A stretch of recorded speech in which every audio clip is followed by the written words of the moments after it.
আমি প্রথমেই দুঃখ প্রকাশ করছি যেই ভাঙচুর এবং ধ্বংসযজ্ঞ এখানে হয়েছে এটা আসলে একজন ছাত্র হিসেবে একটা শিক্ষা প্রতিষ্ঠানে এইভাবে ধ্বংসযজ্ঞ চালানো মোটেও উচিত না। এটার জন্য অবশ্যই আমরা দুঃখ প্রকাশ করছি এবং বিসি স্যারের সাথে কথা হয়েছে, আমাদের বিসি স্যার এবং সিটি ইউনিভার্সিটি বিসি স্যারের সাথে কথা হয়েছে। এই যেই ক্ষতিপূরণ হয়েছে ক্ষতিপূরণ অবশ্যই পুঙ্খানুপুঙ্খভাবে আমাদের ড্যাফোডিল বিশ্ববিদ্যালয় ক্ষতিপূরণ প্রদান করবে। ভবিষ্যতে যেন এই ধরনের কর্মকাণ্ড না ঘটে, কিভাবে আমরা একটা শান্তিপূর্ণ পরিবেশ বজায় রেখে একটা সৌহার্দ্যপূর্ণ পরিবেশ বজায় রেখে আমরা একসাথে শিক্ষা কার্যক্রম চালাইতে পারি সেই ব্যবস্থা গ্রহণ করব।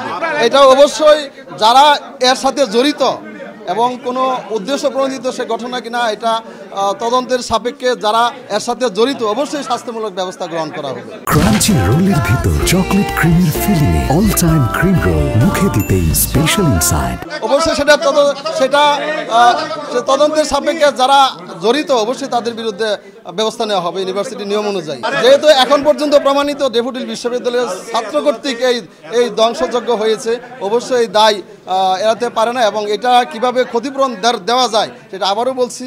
আমাদের বিশ্ববিদ্যালয়ের ভাইস চ্যান্সেলর স্যারের সাথে আমাদের সিটি ইউনিভার্সিটির সম্মানিত ভাইস চ্যান্সেলর স্যারের সাথে কথা হয়েছে, এই ক্ষতিপূরণ অবশ্যই দেওয়া হবে।